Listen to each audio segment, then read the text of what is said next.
আইনের তোয়াক্কা তো অনেক ক্ষেত্রে নাই। একটা জগা খিচুড়ি সরকার হয়েছে, না সাংবিধানিক না বিপ্লবী। এইটাই প্রতিমান হয় যে যাকে চেনে শুধু তাকেই সামনে, এবং এই সব বিদেশিদের নিয়ে আসবেন। তারা কি এইভাবে প্রতিশ্রুতি দিয়েছে তারা বাংলাদেশে থাকবে? আমন্ত্রণ জানাচ্ছি প্রিয় দর্শক আমাদের নিয়মিত আয়োজন কথোপকথনে। আজকে আমাদের সঙ্গে যুক্ত হয়েছেন বাংলাদেশ সুপ্রিম কোর্টের সিনিয়র আইনজীবী, অবসরপ্রাপ্ত major barrister M Sarwar Hossain. Sarwar Hossain, আপনাদেরকে স্বাগত জানাচ্ছি আমাদের অনুষ্ঠানে। জি, আপনার ধন্যবাদ কাছে আপনাকে। শুরুতেই আমার যে প্রশ্ন সেটি হচ্ছে আমাদের প্রধান উপদেষ্টার রোহিঙ্গা সমস্যা এবং অগ্রাধিকার প্রাপ্ত বিষয় সম্বলিত high representative doctor Khalilur Rahman, তাকে জাতীয় নিরাপত্তা উপদেষ্টা হিসেবেও নিয়োগ দেওয়া হয়েছে এবং আগে থেকেই বলা ছিল সরকারের প্রজ্ঞাপনে যে তিনি উপদেষ্টার পদমর্যাদা হিসেবে দায়িত্ব পালন করবেন।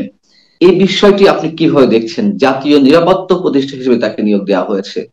ধন্যবাদ আপনাকে, ধন্যবাদ সুপ্রিয় দর্শক। দেখুন, গতকালকে যখন আমি এই খবরটা দেখলাম, আমি একটু আশ্চর্য হলাম যে কোন বিবেচনায় তাকে জাতীয় নিরাপত্তা উপদেষ্টা হিসেবে নিয়োগ করা হলো। দেন যতটুকু খোঁজ খবর নিলাম, উনি অর্থনীতিতে লেখাপড়া করেছেন ঢাকা বিশ্ববিদ্যালয়ে, প্রথম শ্রেণীতে প্রথম হয়েছেন, ফরেন সার্ভিস চাকরি করেছেন বিভিন্ন জায়গা, এবং একজন কেয়ারটেকার সরকারের উনি হুম পিএস হুম। ছিলেন, ডক্টর লতিফুর সম্ভবত রহমান। হাবিবুর রহমান। হ্যাঁ, Habibur Rahman. Habibur Rahman so that is প্রধান ফাইন। বিচারপতি লতিফুর রহমানের সময়। জি, জি। সো এটা খুবই ভালো, ভেরি প্রফেশনাল। উনি হয়তো একজন ভেরি এস্টিউট ডিপ্লোম্যাট, এবং কিছু সফলতা ইতিমধ্যে উনি দেখিয়েছেন যে রোহিঙ্গাদের একটি অংশ আপনার প্রত্যাবর্তনের একটা কথা হয়েছে, কিন্তু এটা কতটুকু সফল হবে সেটা আমার সন্দেহ রয়েছে। আগেও এরকম হয়েছে। এবং প্রফেসর ইউনূসের যে মিটিংটার জন্য বাংলাদেশের পক্ষ থেকে অনুরোধ করেছিল সর্বশেষ বিমস্টেকের মিটিং এ, এর আগেও চারবার তাকে ইন্ডিয়াকে অনুরোধ করা হয়েছিল, চারবারই ইন্ডিয়া ডিনাই করেছে। এরপরও দেখা হলো ওইখানে এই খলিল সাহেব ব্যাংককে যখন বিমস্টেকের মিটিং হচ্ছিল, সেইখানে সাইড লাইনে অজিত দোভালের সাথে একটা মিটিং করেছে। সম্ভবত ওইখান থেকে আইস ব্রেক হয়েছে এবং শেষে এই মিটিংটা হয়েছে। তো এইটার সম্ভবত এইটার পুরস্কার স্বরূপ ওনাকে অজিত দোভালের সাথে সমান সমান as a counter part in Bangladesh তাকে জাতীয় নিরাপত্তা উপদেষ্টা হিসেবে নিয়োগ দেওয়া হয়েছে।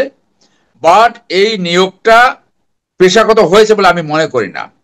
নিরাপত্তা এটা তো খুবই উপদেষ্টার জন্য স্পর্শকাতর ডিজার্ভিং। সেনসিটিভ একটি পোস্ট, তাই না? এটা তো একেবারেই সেনসিটিভ একটি পোস্ট এবং খুবই গুরুত্বপূর্ণ একটি দায়িত্ব সেই জায়গাতে। হ্যাঁ জি, আপনি বলছিলেন যে যে মন্তব্য, এখানে বিশ্লেষণ। এখানে এই পদে যাওয়ার জন্য কম্পিটেন্ট কারা?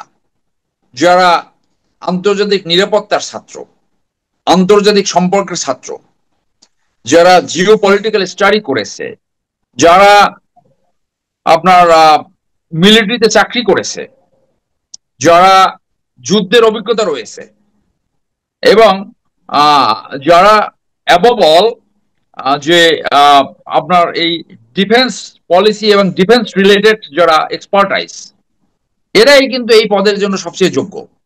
তো উনি একজন ডিপ্লোমেসি ছাত্র হয়ে কিভাবে এখানে জাতীয় নিরাপত্তা পরামর্শ দিবে, যার আর্মির ইনার ডাইনামিক্স সম্বন্ধে কতটুকু ধারণা রয়েছে আমার জানা নাই।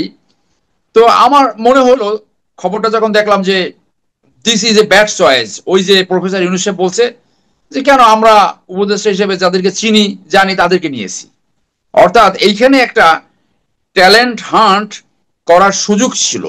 বাংলাদেশে কি আর কোনো লোক নাই? আমি তো মিলিটারিতে আপনার 21 বছর চাকরি করেছি, পার্বত্য চট্টগ্রামে ইনসার্জেন্সি অপারেশনে পার্টিসিপেট করেছি, আন্তর্জাতিক শান্তিরক্ষী বাহিনীতে চাকরি করেছি। রাষ্ট্র ব্যবস্থাপনা এবং আন্তর্জাতিক ব্যবস্থা সম্বন্ধে আমাদের ধারণা আছে। তো এখানে একজন মিলিটারি অ্যাডভাইজার ইতিমধ্যে আছে, লেফটেন্যান্ট জেনারেল হাফিজুর রহমান। তো হুম হুম। তার তাহলে অবস্থান কি হবে? আপনি তাকে বাইপাস করে তাহলে তো সে তো ছোট জগন্নাথ হয়ে যাবে, তাহলে তার কাজটা কি হবে?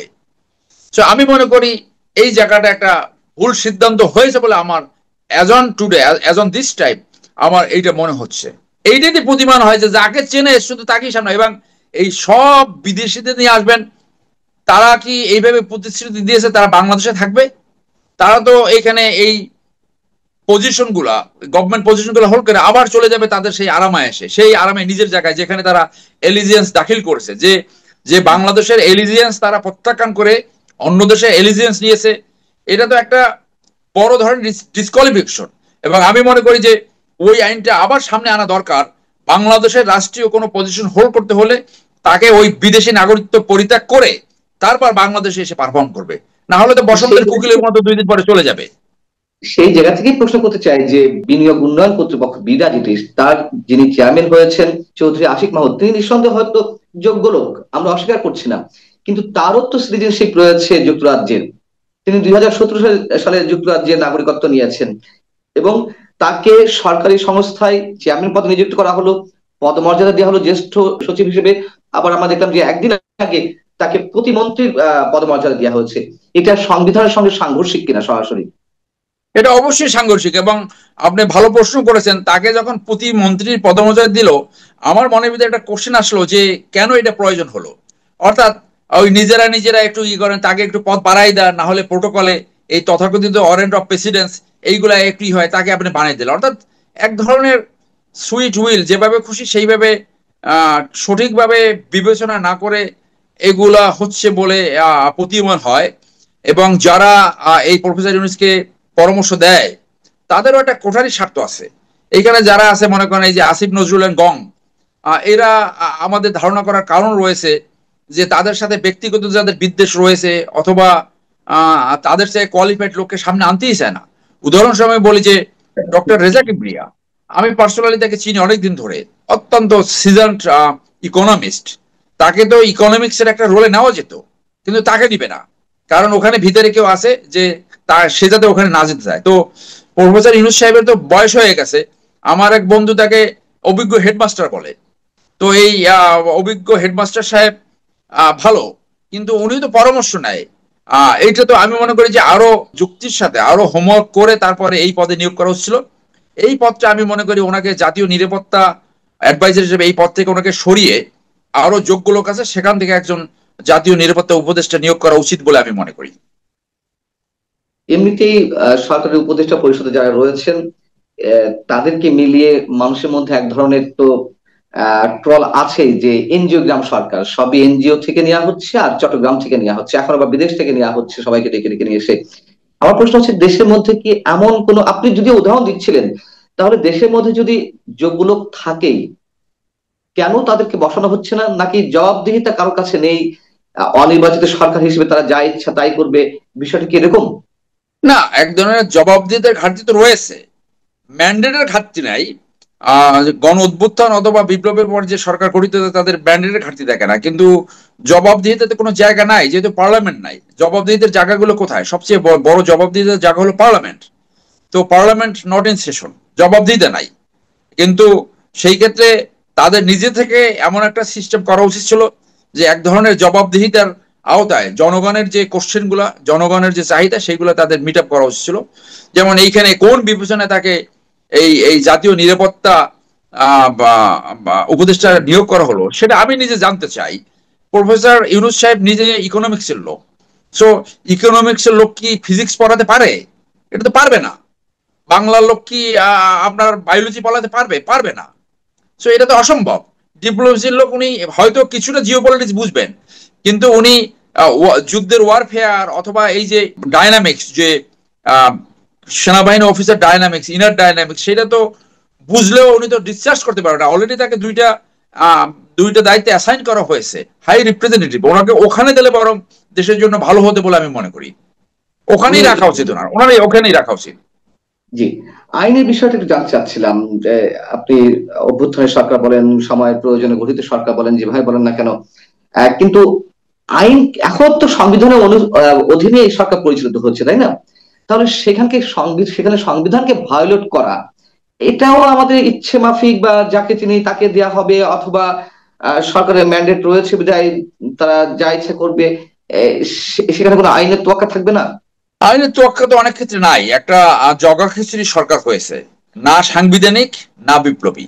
সো এটা অন্যভাবে আপনি বলতে পারেন যে আদা সাংবিধানিক আদা বিপ্লবী। কারণ সংবিধানে তো অন্তর্বর্তী সরকারের কোনো প্রভিশন নাই। সো সেই পরিবেশবাদে তো এইটা তো এক ধরনের অলিখিত প্রোক্লেমেশনের মাধ্যমে চলছে, প্রোক্লেমেশন ঘোষণা করতে পারেনি। তো যে কাজগুলো হচ্ছে এটা তো অলিখিত প্রোক্লেমেশনের মাধ্যমে হচ্ছে বলে মানে ইমপ্লাইড। তো আইনের তোয়াক্কা তো হচ্ছে না। এরপরও জনস্বার্থে এবং এই বিপ্লবের আকাঙ্ক্ষা যদি তারা ফুলফিল করতে পারে, তাহলে আমি মনে করি যে এক ধরনের জনসমর্থন থাকবে, মানে জনসমর্থন সরে যাবে না। তো কিছু ভালো ভালো কাজ তো তারা করেছে, এক্স্যাক্টলি আইনি সেট আপে নাই, সেটা হচ্ছেও না, এবং সেটা করারও সুযোগ আমি দেখি না। ধন্যবাদ। জি, অনেক ধন্যবাদ ব্যারিস্টার সারোয়ার হোসেন আপনাকে আমাদের সঙ্গে যুক্ত থাকার জন্য। দর্শক, এই ছিল আলোচনা। ভালো থাকুন। আল্লাহ হাফিজ।